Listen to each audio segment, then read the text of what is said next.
Kráľová hoľa. Kráľová hoľa je vrchol v Národnom parku Nízke Tatry a ponúka jedny z najkrajších výhľadov.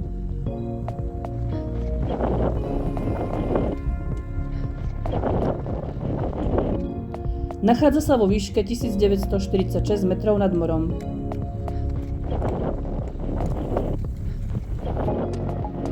Na hôľnom plochom vrchole a v okolí rastú alpínske lúky, kosodrevina,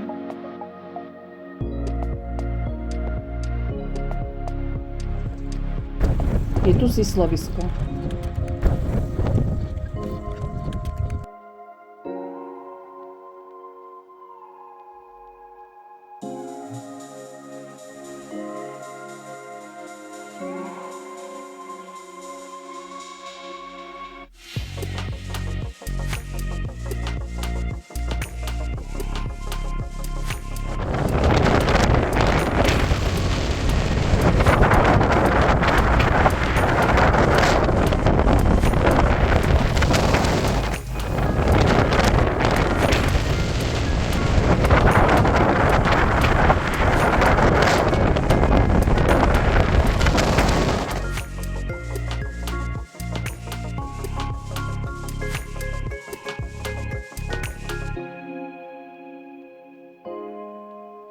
Je tu takmer stále veterno a rýchlo sa tu zmení počasie.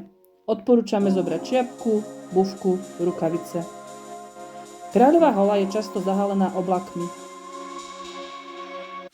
My sme mali pri výstupe šťastie a v zákrute pod vrcholom sa nám takto krásne rozprestreli oblaky. Vychutnajte si výhľad s nami.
Kráľová hoľa sa nazýva aj matka štyroch riek.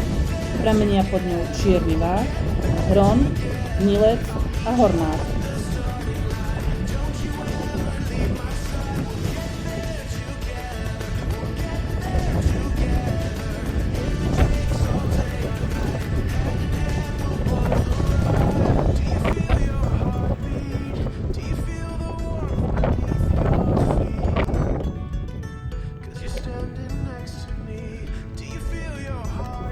Na vrchole je televízny vysielač a betónový Obelix.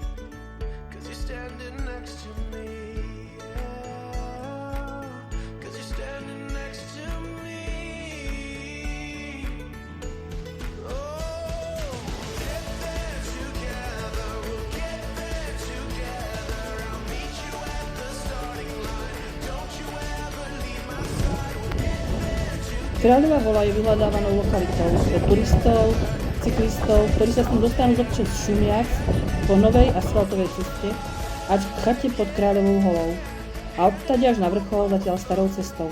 Trasa má 12 kilometrov.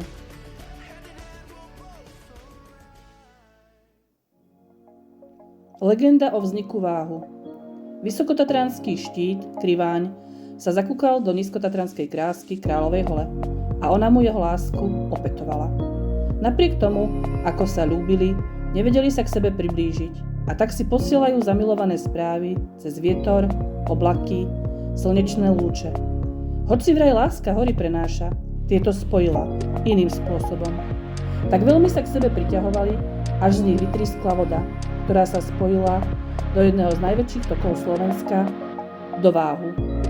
Dve rieky, Biely Váh, ktorý pramení na svahoch Kriváňa vo Vysokých Tatrách, a Čierny Váh, prameniaci pod Kráľovou holou v Nízkych Tatrách, sa spájajú pri obce Hybe a spoločne tvoria najdlhšiu rieku na Slovensku.